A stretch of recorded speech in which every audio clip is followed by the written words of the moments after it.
Hi, this is Scott Garibay, and today I'm going to be talking about Powered by the Apocalypse, which is a tabletop role-playing game system that multiple games are based off of.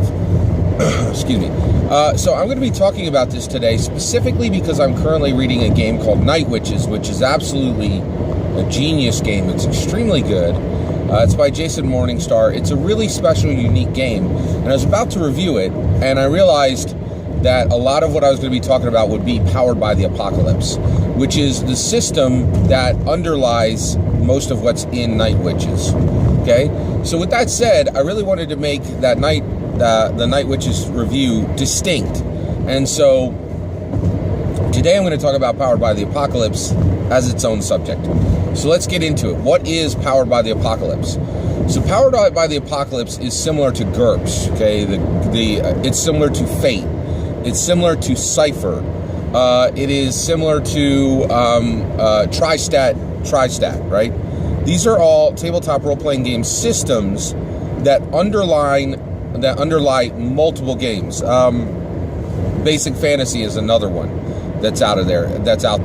There's ones where someone has built a strong tabletop role-playing game rule set that is so strong, and then so strong that it will support multiple games. And then other people have come along, taken those rule sets, and created a core tabletop created multiple core tabletop role-playing game systems. So every single system that I've just talked about, that's happened with. Okay. By the way, Dungeons and Dragons, it did have this, which was the D20 system. I'm not sure it really still has that now, right? Because right now it's so fractured. You know what is like right now? Dungeons and Dragons doesn't have D20. It doesn't have an underlying here's the entire rule system, lift it out and use it in another game. People are doing that, right? But it's not really designed for that, right? Not right now as it exists within 5th edition. It certainly did exist that way in 3rd edition, and it was one of the biggest booms in all of tabletop role-playing games. All right, so let's talk specifically about Powered by the Apocalypse. So Powered by Apocalypse is a rule system that core rule books can be built upon, okay? Powered by the Apocalypse started with a game called Apocalypse World by Vincent Baker. Vincent Baker is a very, very smart, intelligent, clever tabletop role-playing game designer.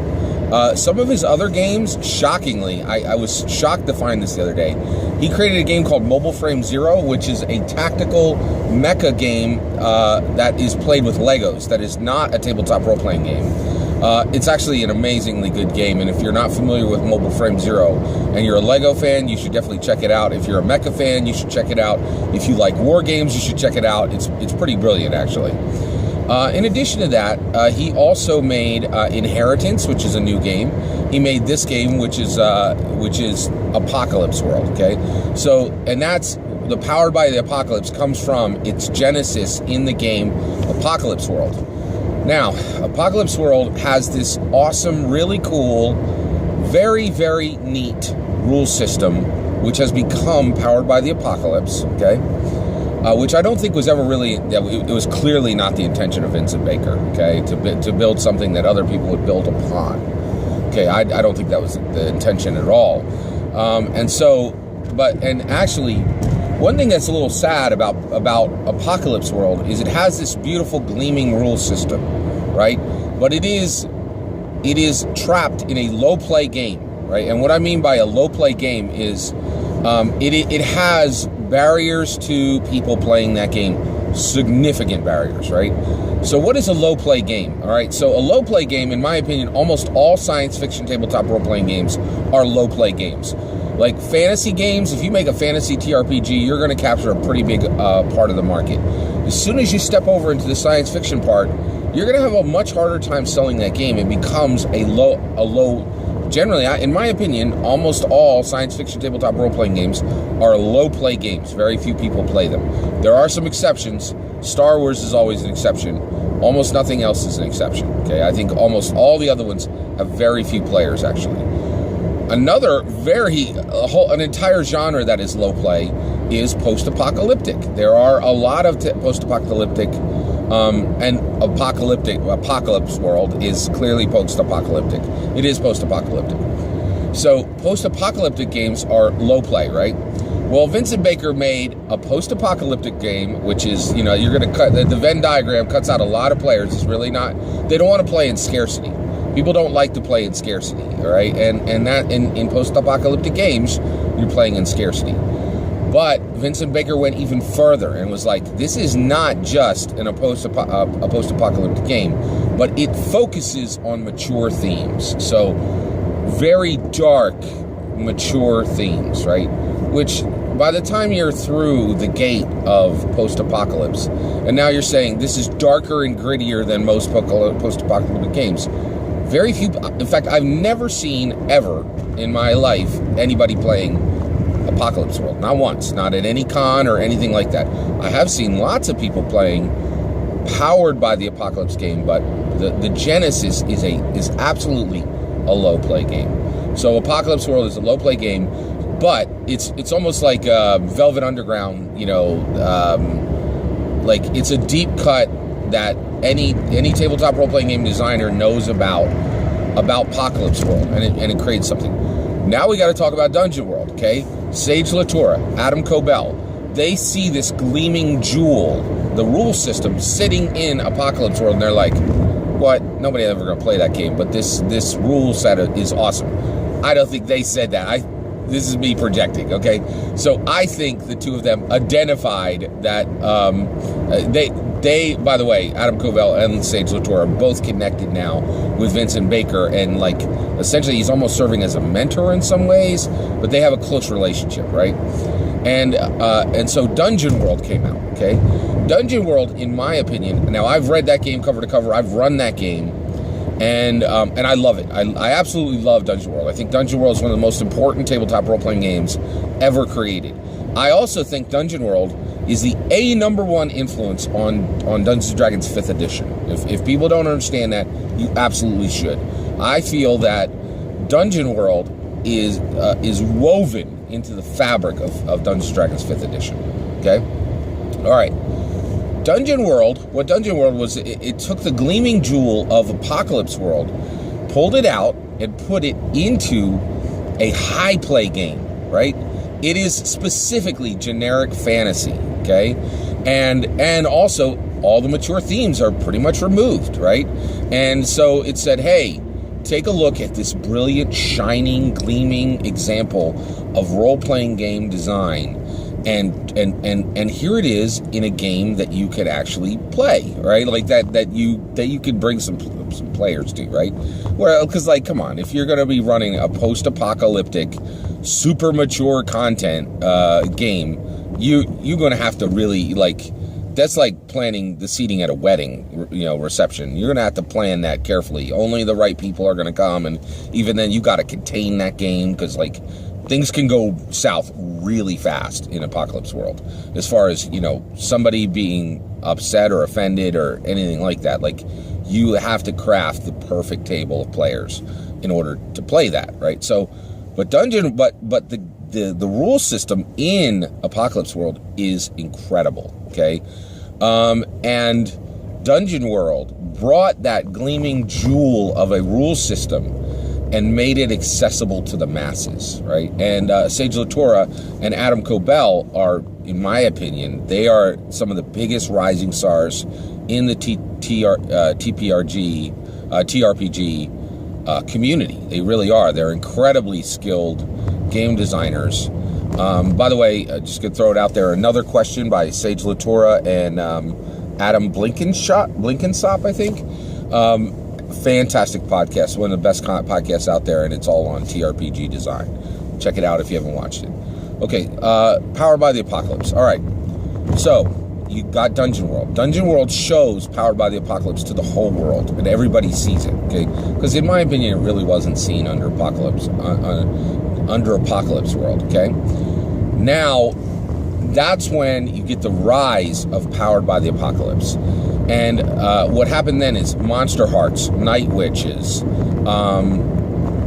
I think Masks is in there, right? Masks, I think, is a Powered by Apocalypse. I'm not positive on that one. Another one I'm positive of is Sprawl. Sprawl is a Powered by the Apocalypse game. There are many Powered by the Apocalypse games out there now. Okay, in fact, there's some super. I think there's more than one Supers game that runs on Powered by the Apocalypse.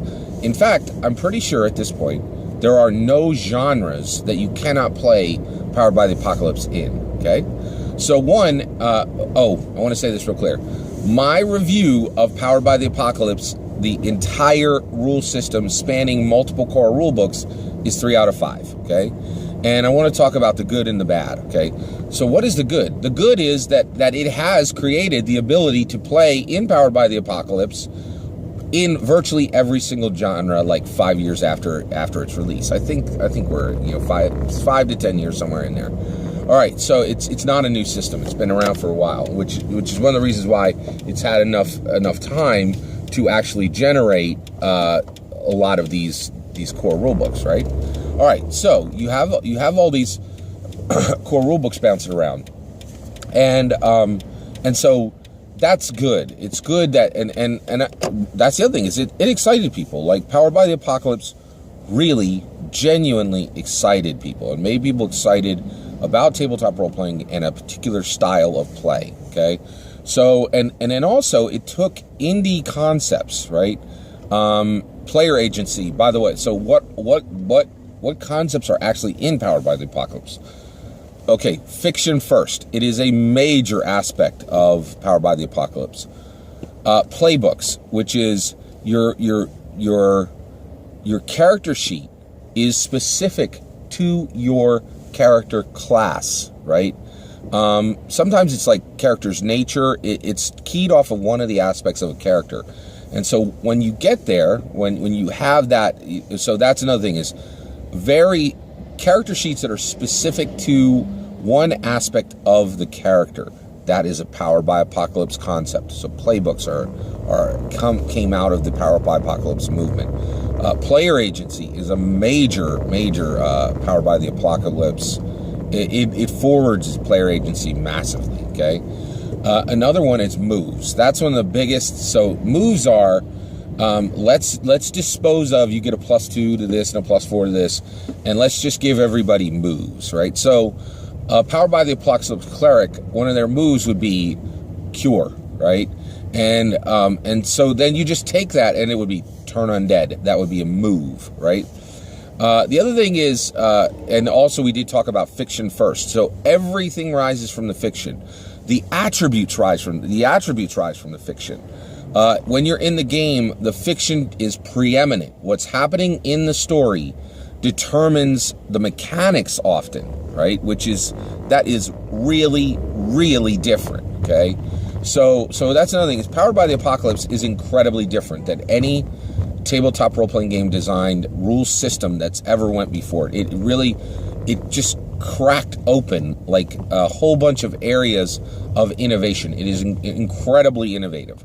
So one of the things about Powered by Apocalypse is it didn't just bring one new idea to the table. It brought like 3 brand new ideas to the table, all of which have been explored deeply by the players by the game designers who have created these additional Powered by the Apocalypse games. Okay, so I've been saying a lot of nice words about Powered by the Apocalypse generally, but I do have some serious concerns with the system.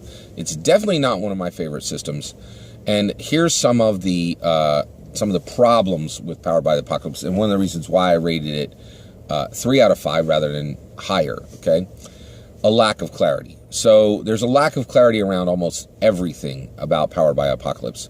One, how do you make a Powered by Apocalypse game?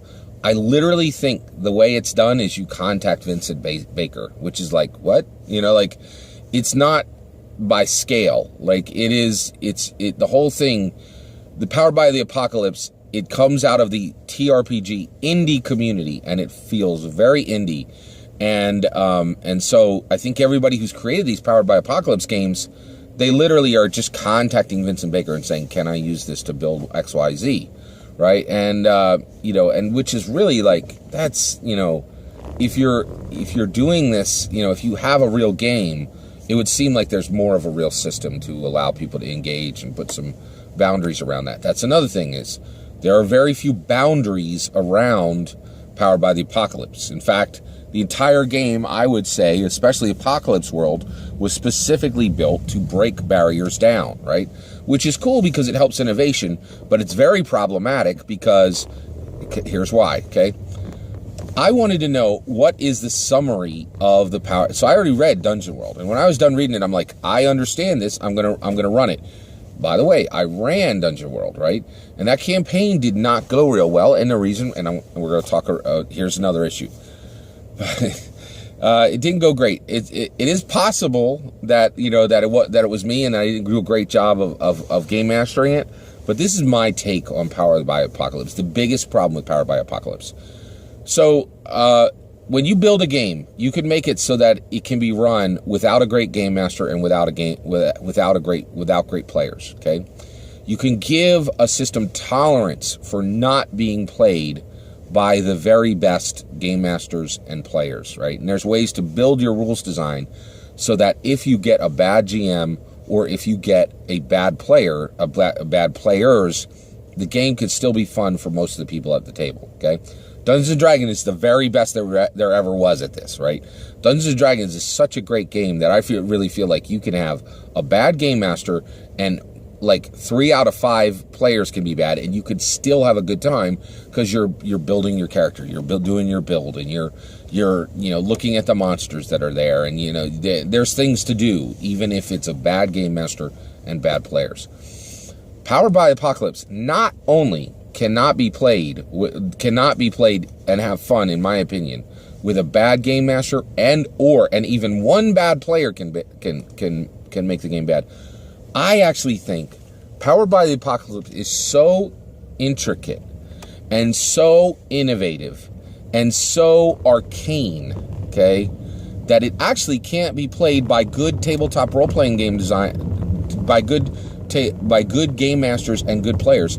You actually need a table of game designers, of TRPG game designers, to play Powered by the Apocalypse well.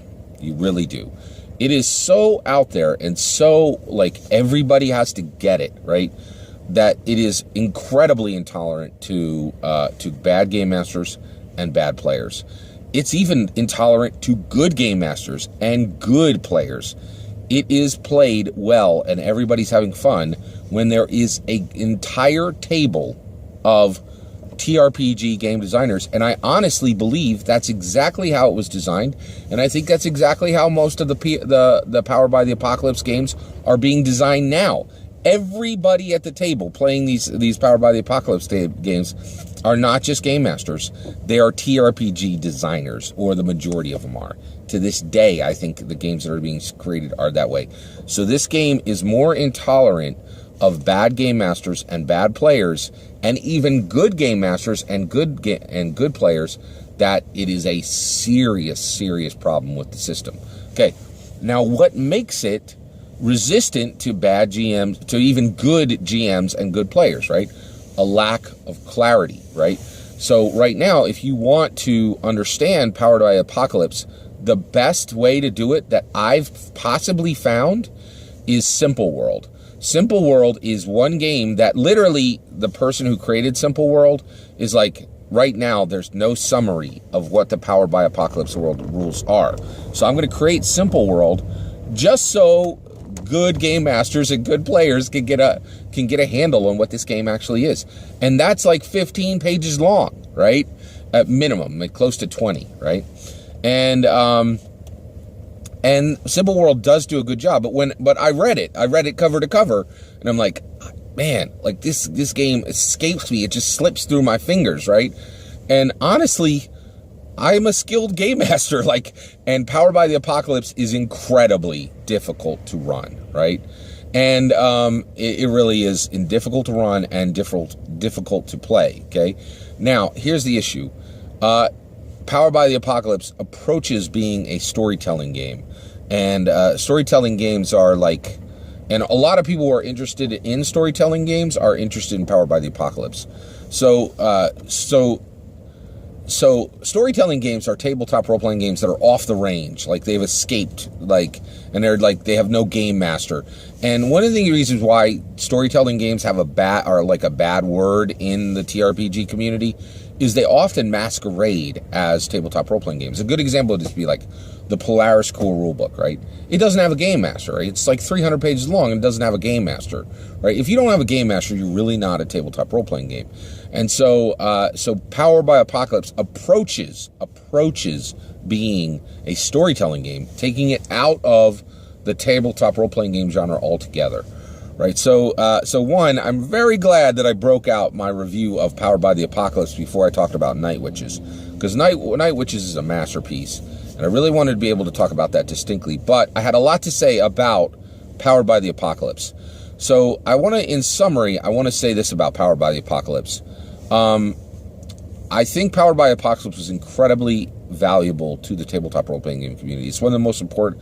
Apocalypse World is one of the most important tabletop role-playing games ever written. All right, and the reason why is the rule set that came out of it was a gleaming masterpiece, right? That called a lot of role-playing game designers to make cool games, and that deeply, deeply impacted. I think Dungeons & Dragons, the 5th edition, exists in the format it does because of Apocalypse World. And what Apocalypse World was capable of doing was actually introducing indie concepts into mainstream tabletop role-playing games. The work of Sage LaTorra, the work of Adam Cobell was absolutely instrumental in making sure that that the gleaming rule system that was built within Apocalypse World was actually seen by the world. That was really important. Today, I think the Powered by the Apocalypse games are interesting, and I'm glad there are a community of players around them, but I still feel that Powered by the Apocalypse needs an actual summary, and it needs to have injected into it an ability for good game masters and good players to play it well, and not just an entire table of tabletop role-playing game designers making a good game. And in order for them to do that, I think that community needs to think about what is its relationship with TRPG normies, right? Like with people who've just played tabletop role-playing games. And I think this is just my opinion. I think that community has been happy letting Dungeons & Dragons normies do their thing over in the Dungeons & Dragons world, and is happy with them without them in their community. And I think that hurts their community overall. And that I think we need a second group of Sage LaTorra and Adam Cobell, somebody else to come in and say, Powered by the Apocalypse is awesome, but right now it's intolerant to good game masters and good players having a great game and everyone having fun. You have to have skill sets even beyond being a good game master and having good players. And we need to make this game playable by more than just groups of TRPG designers. And so we need a second set of Adam Cobell and Sage LaTorra to make this game clear and to summarize it and make it even more accessible than Dungeon World did.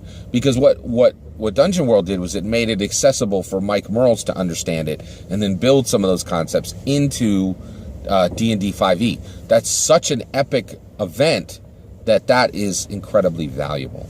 So that's my overall opinion on Powered by the Apocalypse overall. Thank you very much.